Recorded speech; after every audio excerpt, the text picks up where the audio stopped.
everybody. Welcome to our Sunday conversation. What's going on with you, Coach Bew? What's happening? Have no fear. Big things is here, Coach. Newly minute to the 1,000 club, 1,000 subscribers.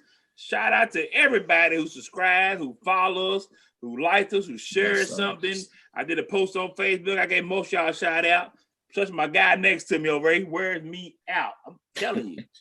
He started off with a full Jerry curl. Now you see what he's got now. He gets rounded.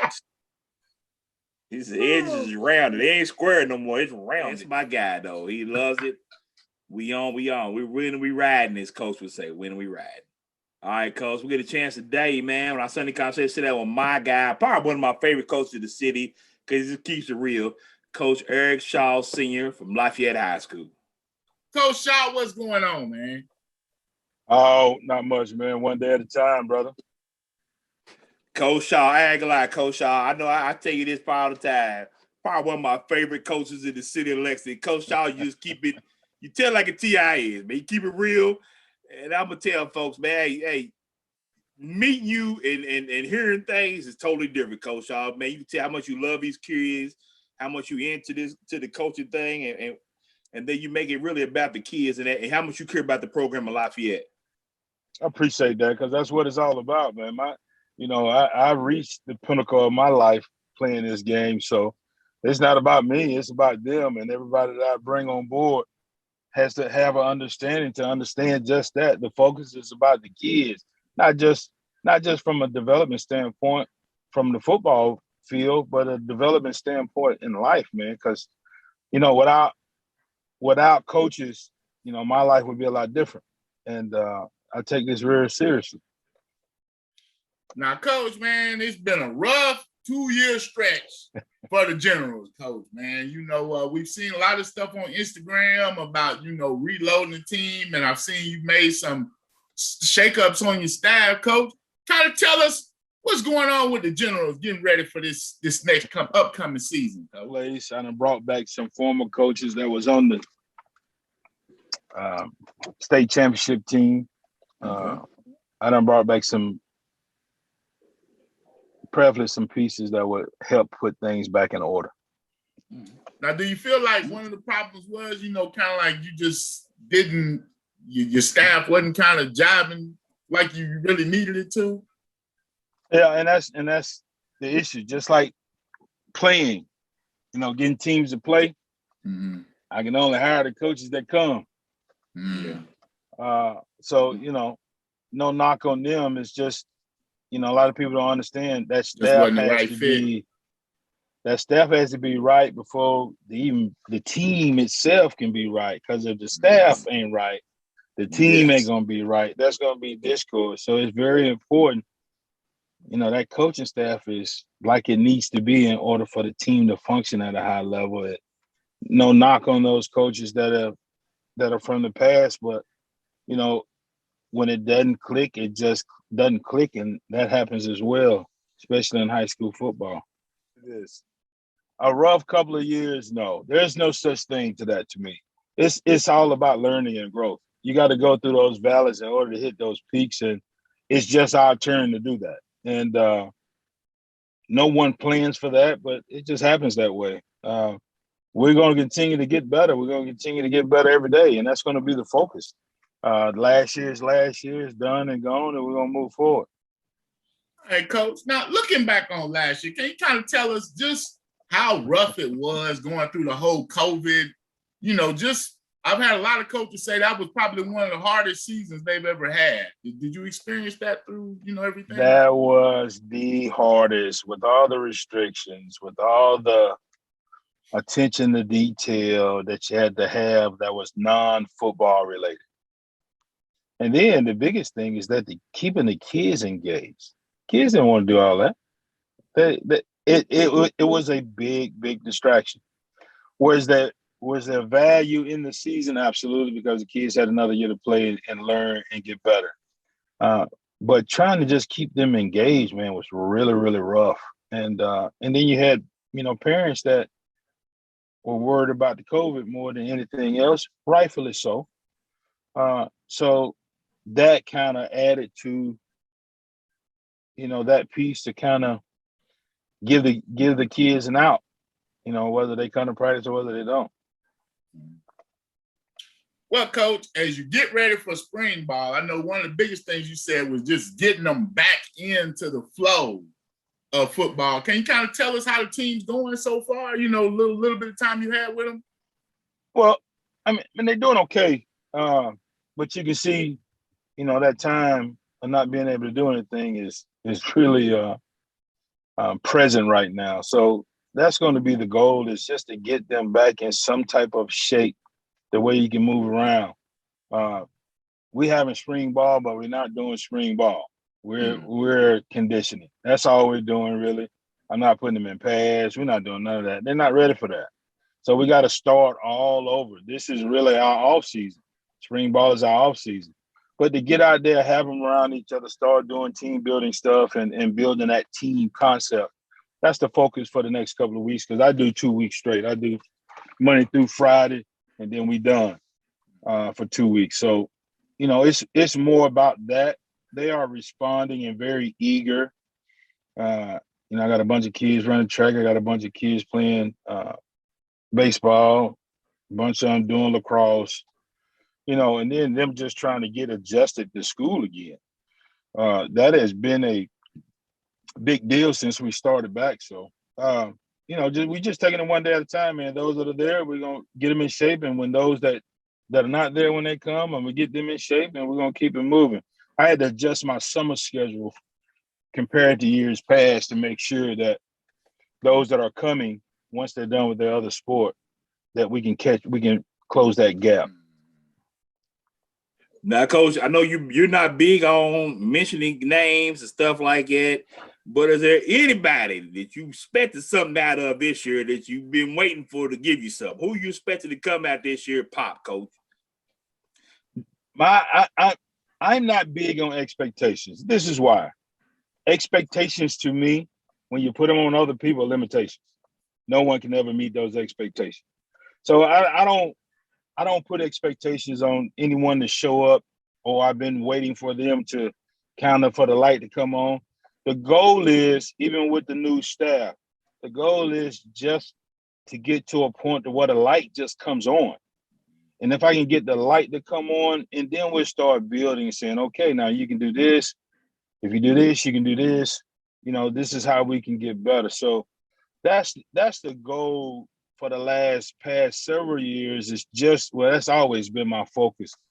Not putting expectations. Even when I had the Jeds and the Walkers and the Landons and the Lucky Jacksons, no expectations.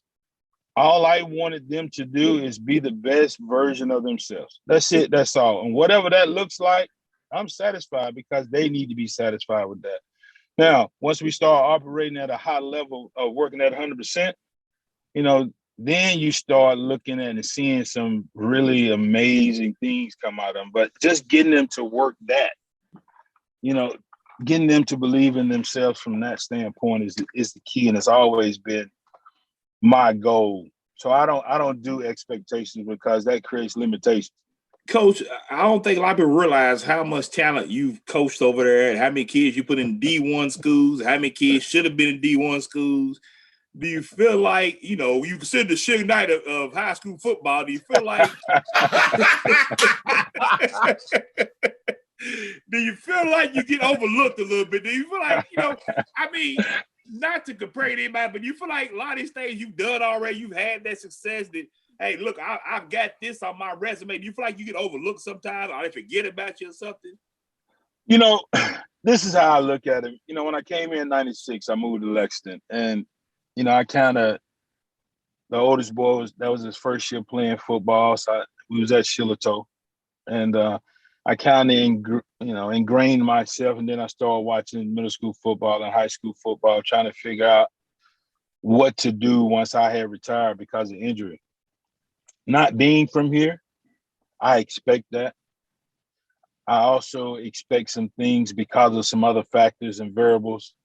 But at the end of the day, I know what I'm doing. I know why I'm doing it. And to me, that's all that matters. My sons, and I call all of them my sons, they know why I do it. That's all that matters to me. People can overlook They can minimize, they can rationalize, they can say, look over there, why are they doing that? And they're not doing, they can do all that they want. That doesn't matter to me. Now, Coach, man, you've had two sons who had great high school careers, went on with the college stuff. What is it going to take for people to start looking at Lexington and looking at Kentucky? Considering where you came from a football hotbed. How do we get our kids to the next level and still keep this team mentality as well? That's going to be the struggle. When I first started with my oldest boy, Enrique, this area wasn't, unless you was in Louisville and it was a private school, the state of Kentucky was just kind of passed by. When I talked to recruiters, back in the early 2000s when I started, they drove by, they drove through, going to other places. Now that has changed. And what has to happen is that we continue to develop talent. I think the focus, and with the Jets and all these young men that have come out of Lexington that has really made a name for themselves, we just got to continue to use that momentum and keep it moving. We got to develop, there has to be some type of revamp from the little league all the way up to high school. That is the issue. That is my personal opinion, but that hasn't changed. Coming out of the pot water system growing up, you had longevity with coaches. You had time with the kids to develop. They weren't going from, you play in the park in the 6th grade, and then you come to middle school. You play in the 7th and 8th. But if those teams have 80 kids and there's only 3 coaches, that's detrimental to football itself. So I think there's become a better understanding of our little league system and trying to revamp that and trying to bring that closer to what we do when they get to high school so we can kind of keep that moving. That's where development starts. No knock on little league coaches because it's a hustle, it's a grind. It's just not enough. And I think the structure of it needs to change some in order to create that skill set.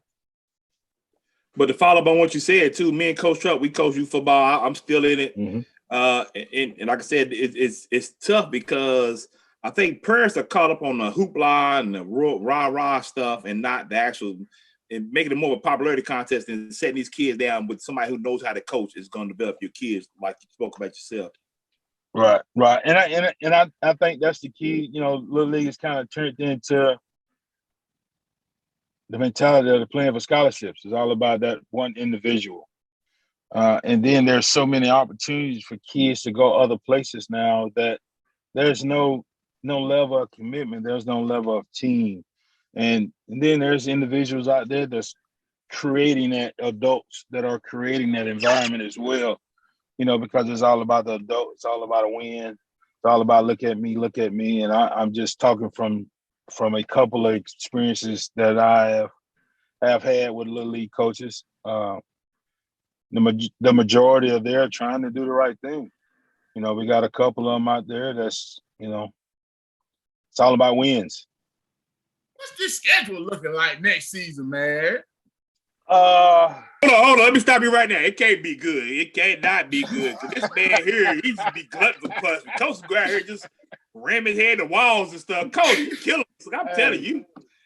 Third game, Highlands. The 4th game, Trinity. Coach be just, it's not about, it's about attitude. You can only, yes, I can create a schedule like some other teams that would build confidence. But if you're building confidence because you're not playing quality opponents or you're not playing someone that matches to you, how do you grow and how can you finish? So the purpose of why my schedule has been so hard, because I want to challenge them early. And if you notice, my first 4 games are really just brutal. Because I want them to understand. I want them, it's like playing 2 playoff series in a season. We're going to play a playoff in the beginning of the year, and then we're going to play the one that counts at the end of the year. Some years that work out, some years it doesn't. However, I can't change that mindset because it's about a culture that I'm trying to build and an attitude about this game. It's all about that. And our struggle over the past couple of years is been that. There's been a lot of changes from the coaching staff down to players transferring and all that old thing because they're looking for that individualized attention that they all seek, not understanding that the team plays together, everybody's going to eat. Everybody's going to get the attention that they need as long as everybody is committed to the process, committed to the team concept. So I got Connor on there. Connor's added. George Roger Clark, I think, is added. Madison Southern is added. So if you look at my schedule now, you're going to be saying, oh, coach, he's taking a step down. The issue is I can only schedule the people that want to play. That's the problem I run into. Even when I'm struggling, I can't go get a. You ain't got to name them. You ain't got to name them, coach. You ain't got to name them. I ain't gonna name them, but I won't. They won't play, and I have to play who's available. Now to follow up on the schedule question, Coach said. Your scheduling hard like you've done over years, so that's kind of put you ahead of the curve with this RPI thing since it's playing a big factor now. Do you feel like? I mean, it does, but at the same time, I don't do my schedule based on that because that doesn't really mean anything if you're not playing well.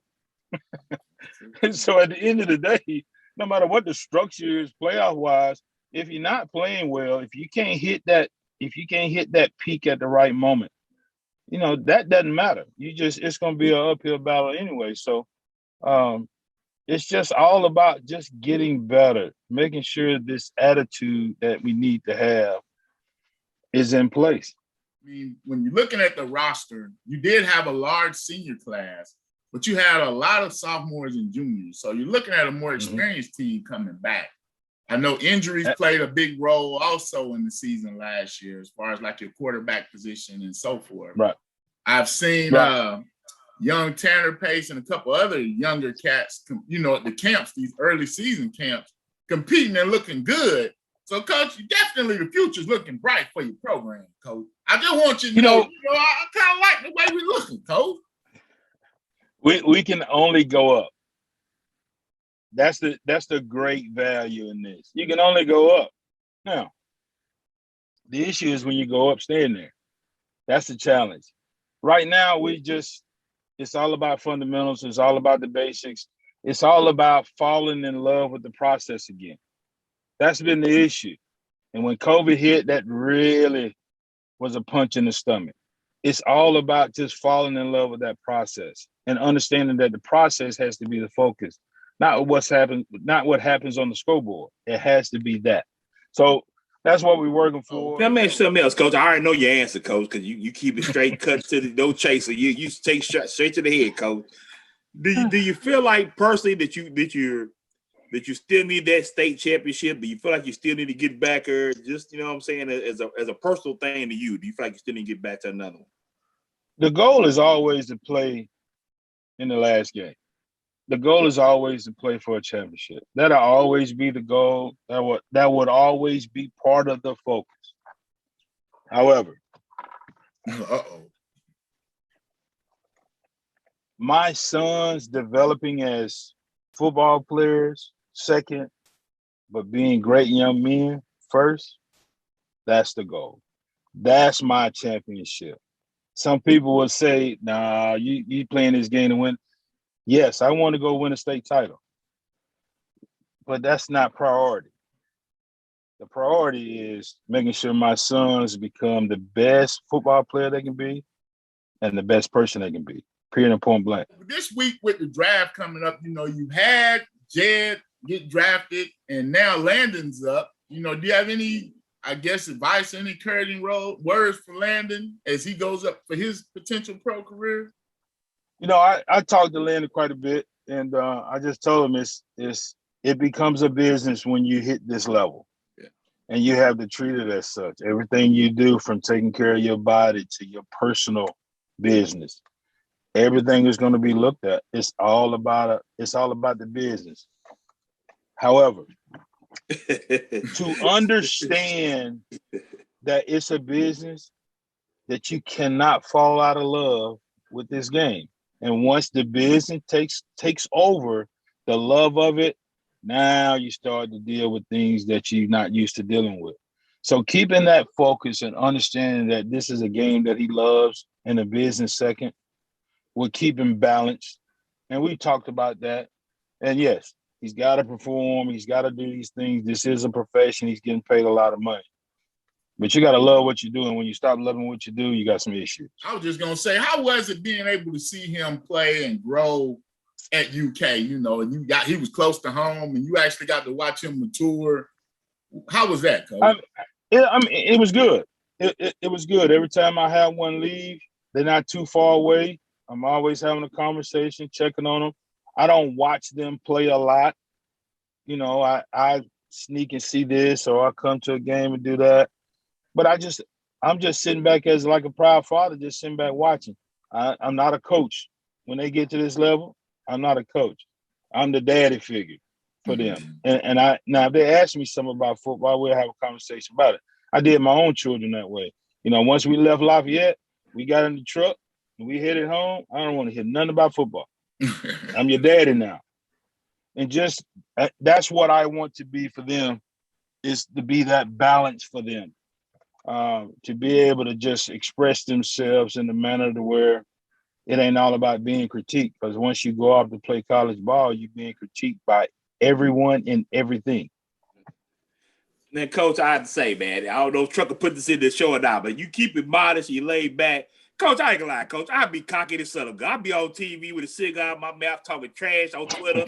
I'm putting catch and lead. You better come over here and bring your son over here. I'd be cocky, Coach. I'd be a jerk. I'd be like, I play in the league and I'm putting them in the league. You better come to Lafayette, baby. You better come to Lafayette. We the new death row, Coach. I'd be cocky. You too laid back. Coach, put me on staff, Coach. I had all your Twitter account, your face. Put me on staff, Coach. They're gonna get sick of seeing me, Coach. They'll get sick of seeing me. You know what? Some people have said that to me before, but this is the thing. If I did that, I'm not being true to myself. If I have to go do all that for a kid to come to me, he's coming to me for the wrong reason. Yeah, I want a kid that wants to be there. I want a kid that wants to learn. I want a kid that wants to grow. I want the families that want their child to grow. They're not taking and putting all this pressure on them to be this 5-star recruit and get a full ride and then go play in the pros, because people don't really understand those numbers are really, really small as you advance to each level. So I want that. I want people to come because they want to learn. They want to grow, not because they want to go play college ball. Now, yes, that is my responsibility to get those that want to give them an opportunity and develop them to do that. We're going to do that. Those that has the aspiration of playing in the league, I played in the league.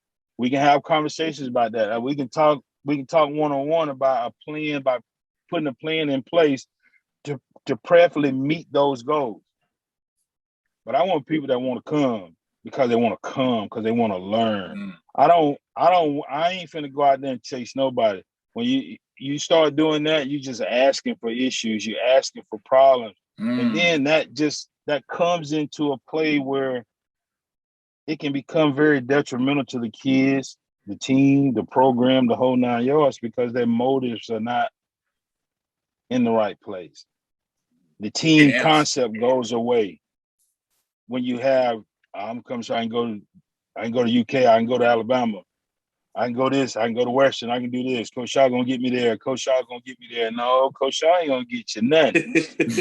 What Coach Shaw is gonna do, I'm gonna teach you some things about how you can maximize your ability to gain whatever your desire is. Period and point blank. Coach Shaw don't have no control of whether you go to college or not. I can tell you some tricks. I can tell you some things. I can give you a blueprint on how to get there, but ultimately it's left up to them. That's why I want people to come that want to grow and want to learn, not coming because their first goal is to go play at UK or Alabama or wherever, and then have an ability to be drafted 10th in the first round. It's always a pleasure, man. Sit down with you, man. Cut it up. Feel like you talk to a friend. We are when we sit down with you, man. And wish you number luck over here, man. Wish you number luck over here. Man, you know, like Coach Shaw said, you know, he's made some additions to his staff, and I think he's got the right fit He feels confident in this.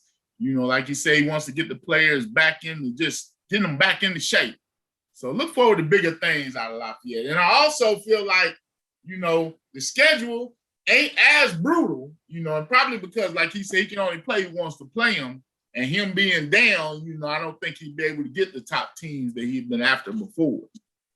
Absolutely. And the thing about it is, you know, this will give him a chance. Even though he don't like no handouts and he don't want to take nothing. He wants to play the best of the best. So you got to respect the man that wants to do that, Coach. He don't care about no RPIs, nothing. He's like, I got to play the first game and I got to play the last game.